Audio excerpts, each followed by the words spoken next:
বাঙালির নানা পার্বণের মধ্যে একটি গুরুত্বপূর্ণ উৎসব হল জামাই ষষ্ঠী। জামাইয়ের মঙ্গল কামনায় শাশুড়ি মায়েরা এই ব্রত পালন করেন। জামাই ষষ্ঠীর উৎসবকে ঘিরে যুগ যুগ ধরে বাঙালি বাড়িতে পালন হয়ে আসছে নানা আচার অনুষ্ঠান। সকাল থেকে উপবাস করে নানা নিয়মের মাধ্যমে এই ব্রত পালন করেন শাশুড়িরা। তবে কিভাবে শুরু হলো এই বিশেষ পার্বণ প্রথা? জামাই ষষ্ঠী নিয়ে জড়িয়ে আছে বেশ কয়েকটি প্রচলিত কথা ও মতভেদ। অনেকে মনে করেন ভারতবর্ষে এক সময় এক সংস্কার প্রচলিত ছিল যে কন্যা যতদিন না পুত্র সন্তানের জন্ম দেবে তার বাবা মা তার গৃহে পদার্পণ করবেন না।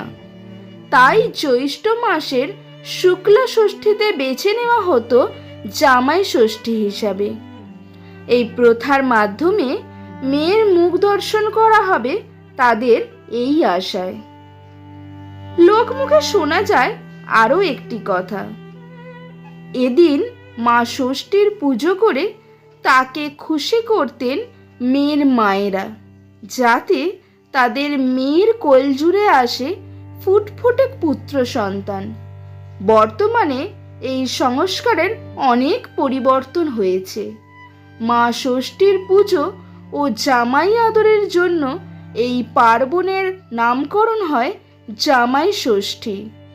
এখন মেয়ে জামাইকে ডেকে সমাদরে বিশেষ কিছু নিয়ম পালন ও খাওয়া দাওয়া আনন্দের মাধ্যমে উদযাপন হয় জামাই ষষ্ঠী। বাঙালি হিন্দু সমাজে জামাই ষষ্ঠীর গুরুত্ব অনেক। সারা বছর ধরে সকলে অপেক্ষা করে থাকেন এই উৎসবের। নতুন বস্ত্র, উপহার, ফল ফলাদি, পান সুপারি, ধান দুর্বা, বাঁশের করুল, তালের পাখা, করমচা দিয়ে শাশুড়ি মায়েরা উদযাপন করেন জামাই ষষ্ঠী। তবে বর্তমানে সকলের ব্যস্ততার মধ্যে বহু রেস্তোরাঁতে আয়োজন হচ্ছে বিশেষ জামাই ষষ্ঠী, আর সকলে সেখানেই আদর যত্নে আপ্যায়ন করেন আদরের জামাইকে। ভিন্ন ধরনের মৌসুমি ফল, মিষ্টি সহযোগে জামাই ভোজের জন্য বিশাল আয়োজন করা হয় এই বিশেষ দিনে। একদিকে জ্যৈষ্ঠ মাসে চারিদিকে থাকে আম, জাম, কাঁঠাল, লিচুর মতো ফল। সেই সঙ্গে এদিন জামাইদের পাতে পড়ে রকমারি সুস্বাদু পদ।